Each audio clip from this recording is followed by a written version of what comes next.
Welcome back to M&A Talk. Welcome to the podcast where I try to dive into everything from growing your practice, a little bit of humor, navigating merger acquisitions, exit strategies, anything like that. I'm Tanny Crawford. I'm with Martin Healthcare Advisors, and today I've got one of my buddies, Zack Randolph. We've got a fantastic episode lined up for you. We're talking about two different topics, but they're kind of related because it's opening a new clinic location, and then why having systems in place can actually make or break that transition or can make it smooth. So to help us dive into it, my special guest is Zack Randolph, the owner of Breakthrough Physical Therapy in the big town of Amory, Mississippi. He's not just a clinic owner. This dude is a trailblazer who's grown his practice. As you can see, he looks like he's calm as a cucumber, and he really is. He hadn't lost his mind in the process. He's figured out how to keep that engine running smoothly and upgrading to a bigger, faster model. Zack, welcome, buddy. Thanks for being on here today. Thanks, man. I appreciate it. Any of these podcasts, you send me a comment and all that stuff. I really love Nathan, Adam, you, all these guys that are doing this because I'll watch all of them. And if I can get like just one little tidbit from it, I think that adds up over time. So I appreciate what you're doing. It really does. It's really just been the past couple of years that this has been out and about, and it's just a catalyst for the whole PT profession, which has literally stayed the same for the past 40 years or so. But I think we've all been there, but you have kind of figured out how to keep things moving forward with your practice. You know, I get phone calls every week from clinicians who are like, well, we've been the same for like 3 years straight. And so if they've been the same exact numbers, they've actually declined because reimbursement's not going up. It's usually going down, right? So our listeners are eager to hear your story, but start with a little background. Did you know you wanted to open Breakthrough or a PT clinic when you first got out of school? I started out just like most people, started out in the corporate PT world, and it was a little unique. Where I'm from in Amory, it's not very big, you know, probably 6,500 to 7,000 people. And there was a guy in my town. He was like, growing up, I didn't know there were other clinics. I just knew you went to see him if you got hurt. So he was somebody I really looked up to.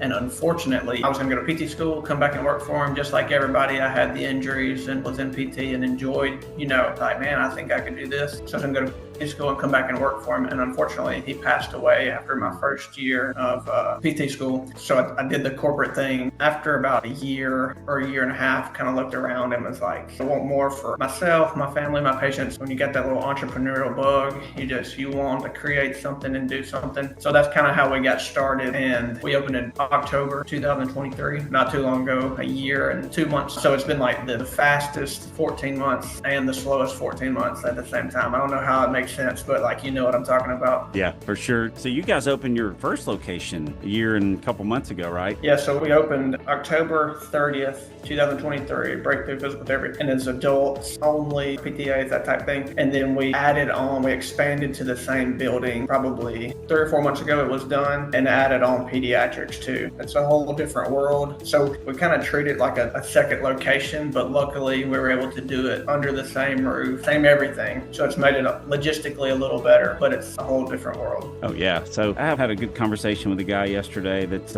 kicking the tires in the M&A market. He's been practicing about 20 years, but he said, look, I think I have 2 ways to grow. I can either reduce my low paying insurance companies and up that, or do I just market like crazy and get a little waiting list and add some PTs? So in your space, it's your clinic. What do you think made your clinic stand out and grow so quickly? Did you guys market like crazy? Did you just word of mouth? How'd that work? Well, you know, when you first start, you're not 100% sure how it's going to go. You set goals and all these things. And we really didn't have any like hard numbers or anything that, you know, what our goals were. But the way we looked at it is, of course, you want to take the doctors, you know, some coffee and sausage balls and stuff like that. But in my opinion, everybody does that. Kind of gets redundant. Do they like it and appreciate it? I'm sure. But we went more with the route of we're going to serve super hard and we're going to create some relationships, whether that be with the patients, with the doctors, and especially with like employees and coworkers. So we have a really good tight-knit group and everybody's kind of going in that same direction. And, you know, it's like when you go out to eat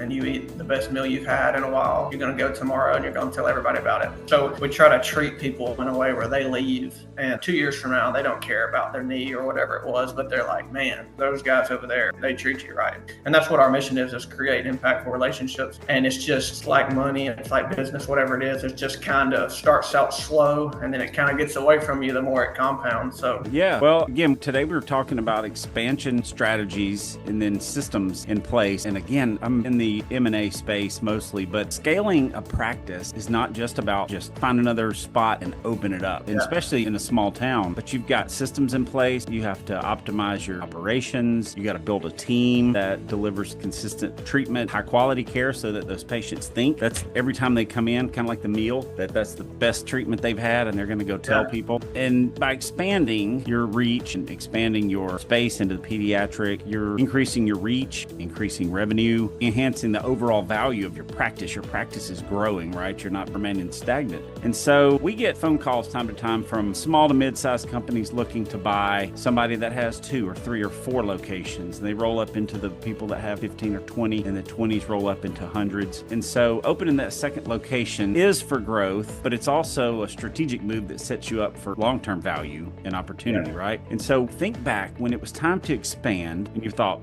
there probably was a day that you looked around and you're like, man, we could use some more space or another location. What made you decide to open that other location, and how'd you figure out the timing was right? Literally, I listen to yours and read books as much as possible, and I forget where all the information comes from, but it's all up here somewhere, and you just go pull it out. So we have just a few, and we talk about them often, talk about, just like some principles that we're gonna go by, so like instead of trying to make the therapist or employees stay on their side of the road, we kind of expand it to the 2 white lines. We're gonna stay inside this, just take off, and one of the principles that we go by is who then what. So I think it was super important. I always had this idea of like pediatric therapy, but I'm not a pediatric therapist. So it is kind of fearful. The adult side, I'm like, man, I can always work more if I need to. But the pediatric side, I wanted to wait and find somebody who is like, that is our who. And then, so a girl from my town who I, kind of knew from high school, she was running 3 pediatric clinics in Texas, and they had moved back to Tupelo, just 30 minutes away. I ran into her at, everybody's got their fair or their local event, and ours was called the Amory Railroad Festival. So we ran into her,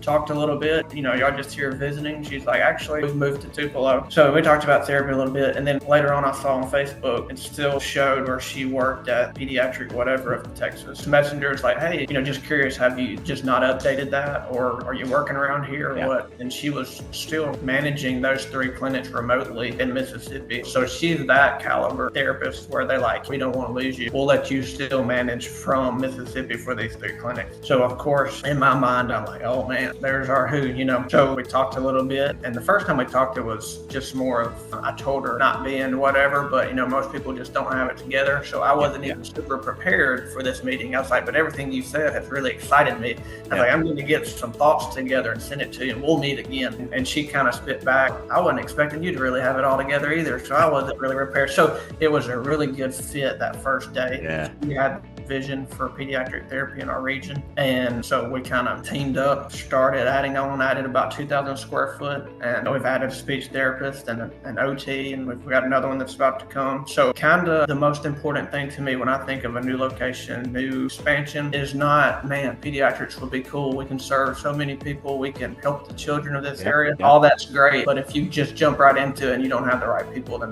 that's not going to work out. Yeah, for people and systems. That's a great little segue. I was going to switch gears real quick, and I bought recently 2016 Ford F-150 and got it home and didn't realize it did not even have an owner's manual in the glove box. Even the new cars, old cars are like, have the owner's manual in the glove box. And so I was looking, and same thing with my son's truck. He's got an '07 Dodge Ram, so his taillight was out. So I'm like, man, I don't know what fuse that is for the taillight. And so I went, opened that owner's manual, page 64, taillights, fuse number 47. And then that way I could get in the box, pull out, replace the fuse, whatever it is, right? So having systems in your clinic is literally like having an owner's manual in there. And so did you rely on any systems opening up this new location because you got more people now working with you? That's either more questions to you or more delegation. Hey, here's our system, here's our operating procedure for whatever, collections, billing. That's a good question, because initially, and we joke about it now, we look back a year ago and we're like, man, we were kind of just making stuff up as we were going. And luckily, I started with a mentor a month before we opened. So making sure you're reading the books, making sure you're getting on, and even being as proactive as possible. It is still super hard to build things out in a repeatable way. Everybody's on the same page. We were trying to be as proactive as possible, and you still run run into like a lot of issues. You know what I'm saying? So what we try to do is another principle we go by, especially because we're newer, we're trying to capture every moment instead of creating them. Instead of me or Kelsey or Amanda sitting in a room and trying to create all these policies and procedures, you know,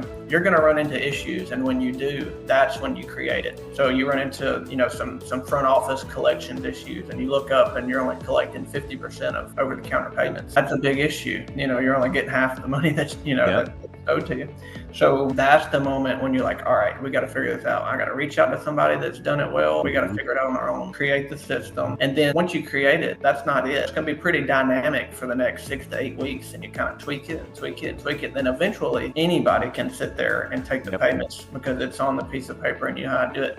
Luckily, we have super good employees and they're the best at what they do. Let's say somebody's sick for 3 weeks and they're the person that's supposed to take the over-the-counter payments. Well, just because they're out for 3 weeks don't mean we don't need to get paid for 3 weeks because that's how everybody gets their salary, you know. So it needs to be super repeatable where if she's out for 3 weeks or has surgery or whatever, this is how she does it. This is how we do it. And now we're getting paid and there's never, never a little blimp. And when you start, you really don't know what you're doing, but you can create it and with help from mentors. And that's what's good about this is, we hung out at a conference recently, me and you, and we talked about, just you meeting just a couple of people here and there and being able to pick up the phone and be like, hey, what did y'all do for this? Because people want to help you more than you think. You feel like you're bothering them or whatever, but people that are truly in it to serve, they love the opportunity to teach you something. There's key areas for operating procedures. You got patient intake, scheduling, billing, documentation. And a big one, I'm actually doing a little webinar here at 11 on some SOPs. And one of the big ones, and Adam Robin and our CEO, Paul Martin, talks also about the employee responsibilities, like each team member knowing what each team member does. And you're right, is you don't have to create it out of thin air. Like you said, capture every moment instead of creating a new moment. Just write it down, like journal. Yeah, I think that is super important. And we've, each time, so started out with me and our office manager the very first day. And now we've got, 12 to 15 employees. So each time we've onboarded somebody, it's gotten a little bit better. Because at first it was not very good. It's just like, hey man, we're drowning. You're a therapist. Thank you. So each time, and you're just capturing this little bit, each time you're getting a little bit better. And even recently, kind of just like some communications where at the beginning we were not super clear. There wasn't a lot of clarity in what's expected, how we do this. And each time we hire somebody now, the newer employees, they know exactly what to do, how to do it, how am I doing good, how do I measure it. So we've had to even go back with some, employees, whether it be front office or therapist, and be like, I apologize. I was not clear and it is completely my fault. So we talk about a lot with our coworkers. There's only 2 reasons that somebody's not doing something that you need done. Either you weren't clear enough on it or you were super clear and they just don't choose to do it. And we always say we don't hire people that do number 2. If there's a problem, it's my fault. I was not clear enough because we hire good people. So we've had to retroactively go back several times and be like, I'm sorry, this is how it has to be done. And we didn't talk about it at first. So it's really exciting when you get some systems in place because the onboarding becomes, now you hang out with everybody in the company for a day. You hang out with the front desk for an hour. You hang out with this, you learn what each do and then you appreciate what they do and why they do it instead of just wondering, man, they really don't do a whole lot, do they? But you go hang out with them for an hour and you're like, man, I do not want to do that. They're working hard. I use analogies too much, my wife says sometimes, but like pretend like we're going to work with NASCAR. You're going to follow the tire guy around. Maybe they have 4 tire guys. I think they do, or at least 2 team. But anyway, you got the driver, you got somebody who works tires, somebody that's got fuel, somebody that tapes the body up when it's split and different things, right? So we have front office, we have techs, we have the PTs, we have OTs, we have our adult PTs, we have pediatric PTs. And so if you went to work for, or if you applied for a job at NASCAR, I guarantee you they're going to hand you a operating procedure for how to install this left front tire in 4.6 seconds or whatever. So anything else? What advice, if somebody's considering opening another location, maybe this is their first time to go from 1 to 2, or they've got 3 locations, but it's been 10 years since they've expanded. Any other advice for anybody looking to open another location or expanding? I think what we've kind of leaned into a lot lately is creating something that's super valuable for the employees. And mine's principles. I just love some principles. So one of our principles is, I probably learned from one of you guys, is a win, win, win. So is it a win for the patient? Is it a win for the employee? And is it a win for the business? So you've got to be able to fill in those lines, and the patient's getting better, the employee is happy, and the business is profitable. So if you can do those 3 things and figure it out, it doesn't matter where you go. I think we can go to any city and create relationships relationships and build it up if you've got the right systems in place. And by systems, it doesn't have to be this crazy thing. It just has to be where I can read it. How do we do it? Why do we do it? And how do we measure it? It doesn't have to be crazy. The systems get talked about all the time, and the E-Myth Revisited is the best book, for the first time business owner, but it doesn't have to be some crazy thing at first. Just start changing a little bit to where every time the problem comes up, you don't have to talk about it for 30 minutes. So creating relationships, making sure everybody's winning. And if that's the case, I don't see how you fail in physical therapy. And it's a lot easier said than done, but it takes a little grunt work, putting your nose down and working. But surround yourself with good people. Hire people who are going to work hard and have a win-win-win for everybody. And people are going to come to therapy. Man, that's so valuable. That's so good. Zach, thank you for hanging out with us today. Hey, real quick, we've got a minute and a half. I've got some rapid fire questions for you real quick, not related to systems or SOPs. SOPs kind of sounds like a little bit of a curse word. Rapid fire questions, Zach. If you were not a physical therapist right now, what would you be doing, you think? I did the whole sports thing. I can't say Major League Baseball player. Tried that. Didn't work out. So I think I would find something that really served people. I'm kind of jealous of Corey Lee. He really dives into the leadership and helping people.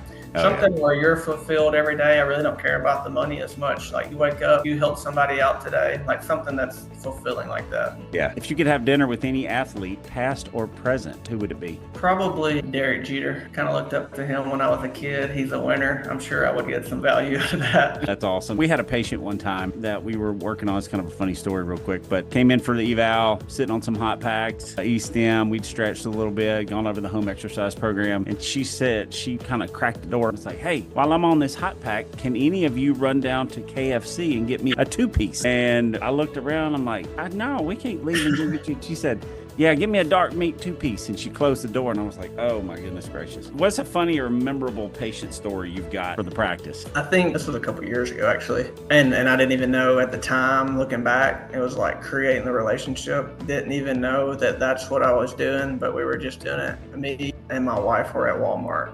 And we ran into a past patient and we really hit it off. We were buddies, all this stuff. He comes out of his way and he's like, Zach, what's up, man? He's dapping me up. We're doing the little bro hug, all that stuff. And he just starts talking to my wife, just bragging on me. I'm talking about, he's like, man, Zach's the best. Zach's the best physical therapist. He's awesome, all this stuff. I was having arm pain. Zach figured it was my neck. He figured it out. Nobody else figured it out. And so my wife kind of didn't know what to say. So she was like, oh, okay. So is your neck doing good now? And he's like, oh, no, I had to have neck surgery. So she just kind of laughed and we left. And that was a moment of yes, we need to get people better. I mean, he is just blowing me up, talking about how much, he misses hanging out and all. And his neck didn't even get better. Yeah. So that's where the relationship comes in versus somebody that doesn't create the relationship and the neck got better. Yeah, we want the neck to get better, but we really want to, run into him 2 years later and, remember what we talked about. At least you figured out where it was coming from. And if he, had a disc on the nerve, it probably had to have surgery to get it off. But dude, this has been such a great conversation. Thank you for hanging out with me for a few minutes today. If people want to connect with you, to reach out to you, sometimes it's easier to reach out to somebody that you've just met or can talk to. What's your email? Kind of a long domain name, Zack Randolph, which is ZackRandolph at breakthroughphysicaltherapy.com. And then I'm pretty active on Facebook too. Love it. That is it for today's episode of PT M&A Talk. If you're thinking about expanding your clinic or building stronger systems, I hope you found this conversation helpful. Thank you again, Zach, for hanging out with us. And thank you, listeners, for tuning in. Until next time, I'm Tanny Crawford. This is PT M&A Talk. Talk to you later.